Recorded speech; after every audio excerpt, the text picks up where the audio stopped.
just ahead on American Black Journal, the ministry beyond the church walls. We're continuing our year-long series on the Black church in Detroit with a look at how the church meets more than just the spiritual needs of the community. We're going to hear from three prominent Detroit ministers about their faith-based work in neighborhoods. Bridge Detroit's Orlando Bailey is going to join me for this special edition of American Black Journal.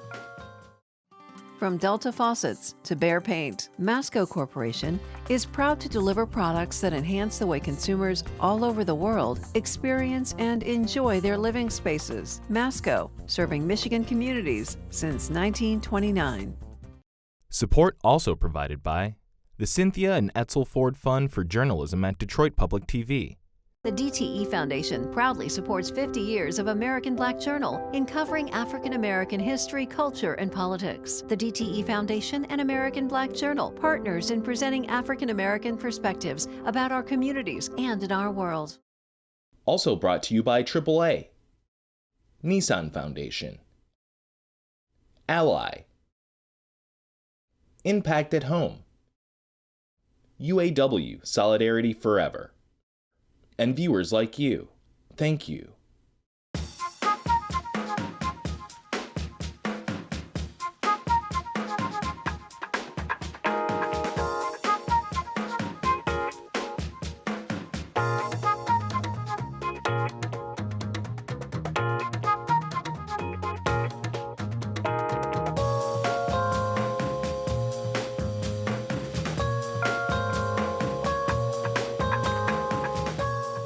Welcome to American Black Journal. I'm Stephen Henderson, and I'm glad you've joined us. We are continuing our year-long series on the Black Church in Detroit, produced in partnership with the Ecumenical Theological Seminary and the Charles H. Wright Museum of African American History. Today, we're looking at the important role of the Black church in the community. Historically, churches have served as a foundation for African Americans by meeting their religious, economic, social, and cultural needs. We're teaming up with Bridge Detroit for today's show, and joining me now is Bridge Detroit's Engagement Director, Orlando Bailey. Orlando, how are things? Hey, Stephen. Things are good. Things are good considering everything that's going on in the world. How are you? Yeah, no, I know. I think that's the question you got to ask everybody right now is, how are things? How are you doing? Because the world is a really confusing place. So for this episode of American Black Journal, we're looking at churches and community. And you got a chance to talk to one of my favorite people, Bishop Edgar Van. So, yeah. He's a phenomenal minister here in Detroit, and his church is an icon really in the city. But I also think of him as a phenomenal Detroiter. And I think that really kind of captures the bridging between the ministry of the church and the ministry of Detroiters and the kind of shepherding of the city and its people through things that aren't just religious. Yeah, he said to me off camera that my first name isn't Bishop, it's Edgar. And it speaks to his humanity, it speaks to the lived experience that he has to live as a Detroiter and as a person who leads one of the largest congregations in the city of Detroit, Bishop Van. And, I called him, Detroit's pastor because so many people feel that way. And we really got a chance to, dive deep into, some of the trends that we've been seeing as of late, especially with the research that has come out of the Pew Center with millennials making a mass exodus from the church, and talked a little bit about why he thinks that is. It's going to be it's an interesting conversation we had to have. Yeah. And of course you're talking with one minister in this piece, but this is the story all over Detroit. There are ministers in nearly every community who are bedrock parts of that community and hugely important to the community work that goes on in these neighborhoods. Yes, but there's also a sense of that the church has virtually been silent on issues of social, economic, and racial justice as of late, especially in the Black city in America. And, we talked with Bishop Van about that as well, around, the call for churches to return to the center. At one point, it was the Black church who was the center of racial movements and civil rights movements, especially in the 1950s and 60s. Where do we stand on that in 2021? And so while many churches are still epicenters in their community, a lot of folks feel like, and research is saying this, that they are no longer that go-to place. And we got to talk about that. Yeah. I mean, it's a real challenge for Bishop Van and all the other ministers here in Detroit. All right, so Orlando, do you want to introduce your piece? Yeah, I'm super excited. Producer Marcus Green and I had the opportunity to go to Second Ebenezer on site and interview Bishop Edgar Van. Here's what he had to say. Bishop Van, welcome back to American Black Journal. Well, it's my pleasure and my privilege, Orlando. Thank you for inviting me. We're happy to have you as we embark on this series around the Black church in the city of Detroit. We'll get into all of that, but first, I just want to do a human check-in. How are you doing, sir? I am doing quite well, and I give God the praise and the glory for it. But this has been a season that He's given me some special skills to navigate, and I'm very grateful for it. 45 years in pastoring, and you've seen the city of Detroit in its heyday, you've seen it decline, and now we're seeing it on the up and up. How do you feel the Black church has been showing up on the pavements of neighborhoods in the city of Detroit in 2021? I think there's been a remarkable level of resilience for the Black church. The fact that we're still here, in spite of the circumstances. We've done over $40 million worth of housing and commercial development and community development in the North End neighborhood in those years, but also here at the church, where we are really considered a community hub. We've now, for the last 10 weeks, done COVID vaccinations right here at the church. We've really been on the vanguard of what needs to happen in our communities. Just during COVID, I think our last numbers, we had fed about 70,000 families in the 14 months during COVID each week. You talked about innovation, and I want to talk a little bit about all of the research that has been coming out around church and millennials and making mass exodus from the church. I'm a millennial. I happen to still be in the church, citing, a lot of things: a lack of progressivism, a lack of physical representation in neighborhoods. Some still have that critique, and the service just not fitting how they want to serve, how they want the service to go.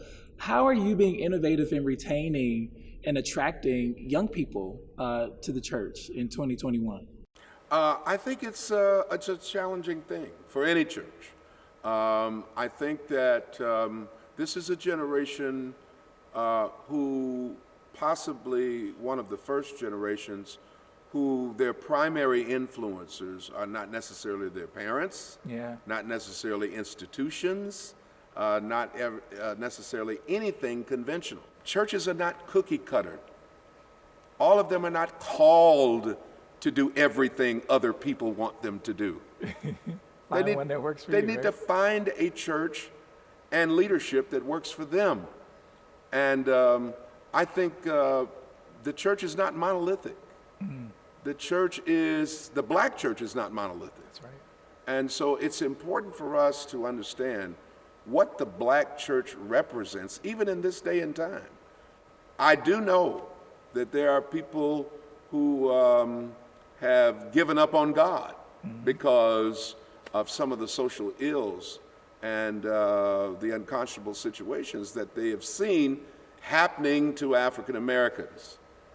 But this is exactly the power that we need in times like these, because it will take the church, it will take the power of God, and it will also take our stands for social justice and our voices to be heard. But still, one of the most potent voices that can be heard today from the Black community is the Black church. Bishop Van, thank you so much for joining us. Thank you. It's been a pleasure. My pleasure. Second Ebenezer is just one of several Black churches here in Detroit that's investing in the city and in its residents. I talked with two pastors whose churches have been leaders in economic development projects, Bishop Charles Ellis III of Greater Grace Temple and Reverend Charles Christian Adams from Hartford Memorial Baptist Church.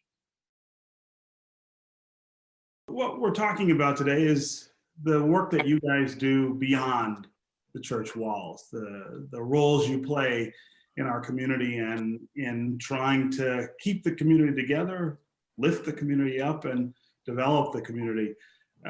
That's a role that Black pastors, of course, have played for a really long time. But I want to give both of you a chance up front to just talk about what that role looks like in Detroit in 2021 amid a pandemic, amid all of the other things that press down on our lives.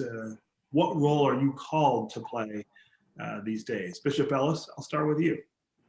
Well, you know, I'm carrying on a 25 years now legacy from my father, who pastored for 34 years, and he was the first to move beyond the walls of the church, and in terms of a daycare center, Montessori daycare center, and then a Christian school that went from kindergarten to the 8th grade, and then apartments, duplexes that allow people to live in affordable housing, and then the credit union, federally chartered credit union, and that was like, wow, we're a bank now, you know. And so, you know, he was the one to see beyond the wall of the church and to see that people had more than spiritual needs, but they had natural needs. And it kind of was a transition because before he passed, I was the one that wrote the grant that received $5.3 million from HUD to build Ellis Manor that is here on the new site. So it was kind of like a transition. And 2 years after we moved the first residents in 94, my father passed, made this transition. And of course, 5 years later in 2002, we moved into this facility, 6 years later, I should say. So I'm just carrying on that legacy. And I used to brag here in a good way that we did more ministry here at our present site outside of the church during the summer months than we did inside of the church. And now we're pretty much doing almost everything outside of the church. So, you know, we've gotten a head start, you know, making sure that we ministered outside of the church. You know, we didn't want to have a great party inside and nobody even knew we existed except for the members of the congregation. So we've tried to specialize for years, you know, going beyond the walls and ministering to people outside of these confines of Greater Grace Temple. Yeah. Reverend Adams? Yes, and it's really divine providence that we would be on the show together, Bishop Ellis and myself, because his father and my father were contemporaries and colleagues and very good friends. And they did a lot of the same work, housing. We developed, Bishop Ellis was a forerunner to that in a lot of housing development around the church. And we also continued that tradition, and we just completed a senior village right adjacent, almost Northwest Activity Center, $16.5 million project cooperatively with Presbyterian Villages of Michigan, providing apartment-style housing and cottage-style housing right there for those who did not want to live in the suburbs, but yet have quality housing in the city of Detroit. Also, we have tried to ignite employment opportunities through economic development. So on the church property, there is a adjacent development corporation entity in the church, but it's church property basically, where we have a Kentucky Fried Chicken, Long John Silver, Subway, McDonald's. Also, we developed the land that Home Depot now sits upon. It originally was a Super Kmart. And also the Checkers hamburgers, we developed, that is presently on church land as well as the Davis Brothers, who are an institution within the city of Detroit as African-American Black businessmen. They were pioneers, and they are second generation entrepreneurs. Actually, I think I talked to Vincent Davis. I think he might be third generation pioneers, but they own the Shell station and the auto body shop. The auto body shop is on our land as well, because there is an ethos that we walk into that our forerunners walked into as well. And that was the church being a part of the revitalization of the community. Second Baptist Church at one point was the main Baptist church in the city, and his pastor, Reverend Bradley, was considered to be a employment agency in and of himself. In her book, Faith in the City, Dr. Angela Dillard talks about how Ford depended upon Second Baptist leadership and their pastor in particularly to recommend people for jobs at Ford during the Great Migration, and then also to settle disputes. We didn't have unionization. So he sent to the west side of Detroit a pastor who pastored Hartford Memorial Baptist Church, Hartford Avenue at that time for 2 years. Charles Andrew Hill came after him, pastored for 48 years, and started, UAW Local 600 was started in the sanctuary of the church. He also fought for fair housing, had W.E.B. Du Bois to lecture at the church, Paul Robeson the same. Then my father was his successor, and he fought for the same types of issues, but he walked in the ethos. The bishop is able to do the work that he's able to do because the congregation understood that even before he ascended. It was a part of the theology of the church. My father had that same advantage, and now I am able to be aggressive in community development as well as we continue to reach beyond the walls. Because of our forerunners, they laid the foundation. It's an ethos that we are walking in, almost like the scripture that says we live, move, and have our being in God. We live, move, and have our being in this idea that church goes beyond Sunday morning. Yeah. So you both referenced economic development there, and I want to talk just a little about how important that is.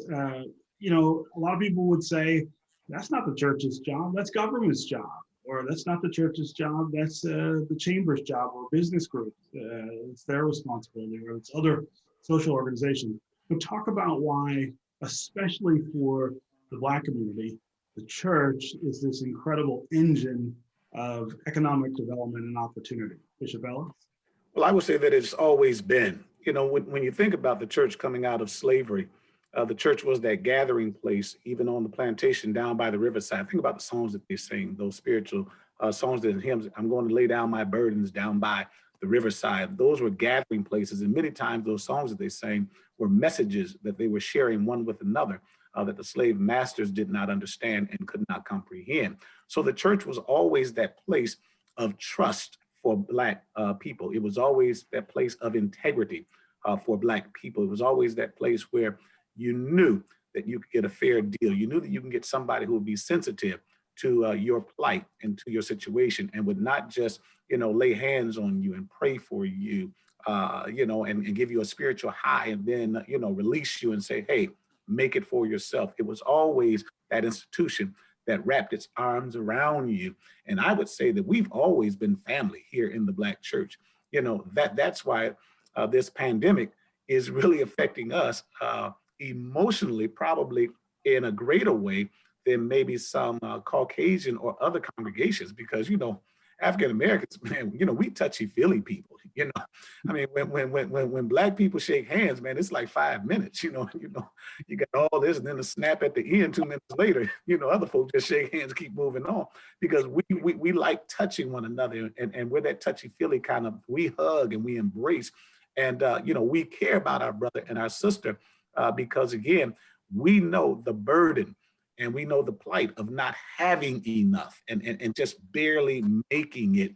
And that's why we've always been, an economic engine as well. We want to see our people educated. We want to see them be able to apply for jobs. And listen, I give credit to the UAW and to a lot of institutions, and thank God that we have people like you and others in places of influence, that when opportunities come, you bring it to the church and say, Bishop, I need 20 good people, and I'm going to give them a break on your integrity and on your word, and that's what we've been blessed to have probably in the last 30 or 40 years. And that's made a tremendous difference in people in our congregations, which is our community, getting a fair shake on the American dream.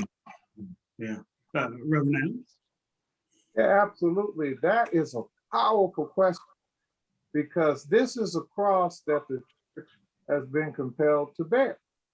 We have to be so many people, counselors, preachers, pastors, economic developers.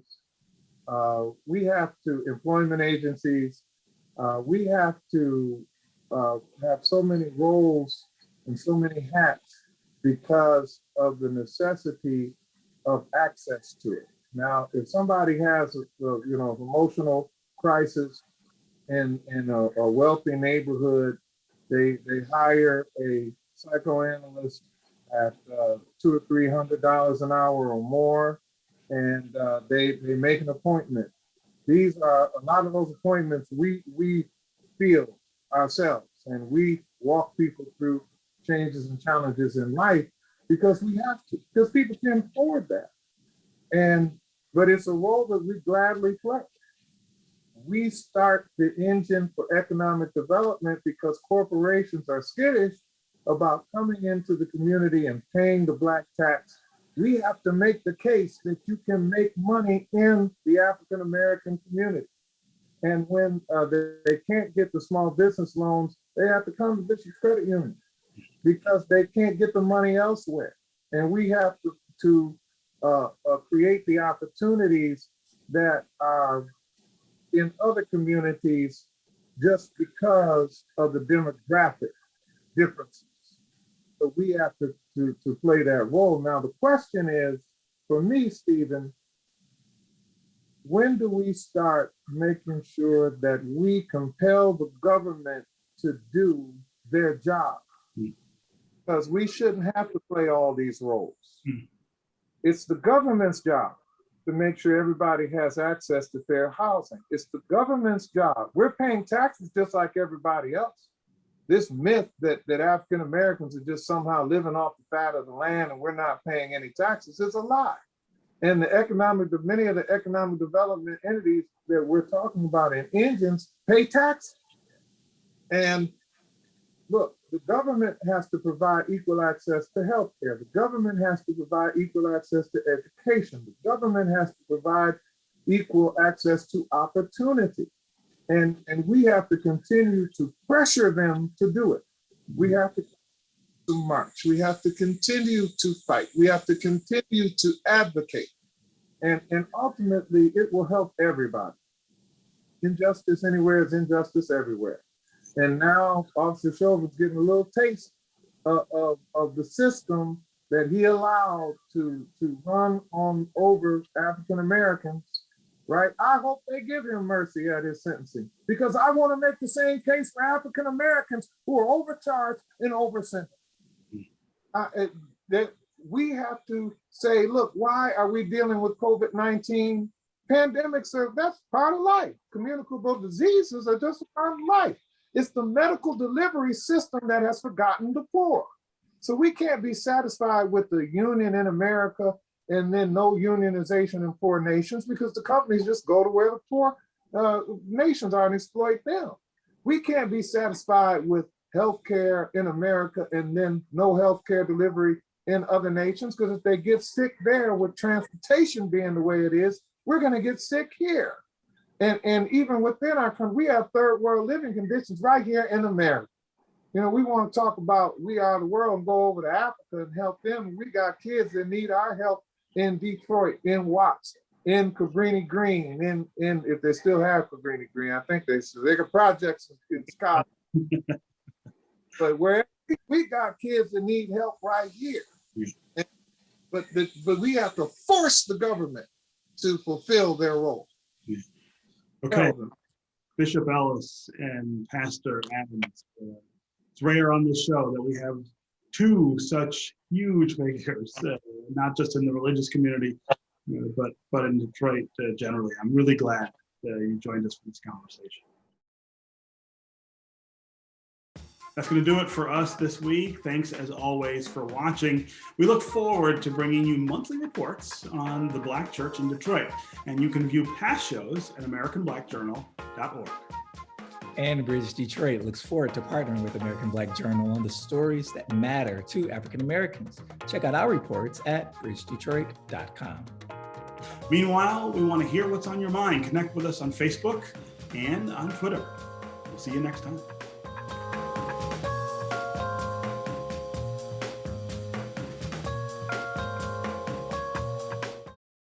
From Delta Faucets to Behr Paint, Masco Corporation is proud to deliver products that enhance the way consumers all over the world experience and enjoy their living spaces. Masco, serving Michigan communities since 1929. Support also provided by the Cynthia and Etzel Ford Fund for Journalism at Detroit Public TV. The DTE Foundation proudly supports 50 years of American Black Journal in covering African American history, culture, and politics. The DTE Foundation and American Black Journal, partners in presenting African American perspectives about our communities and in our world. Also brought to you by AAA, Nissan Foundation, Ally, Impact at Home, UAW Solidarity Forever, and viewers like you. Thank you.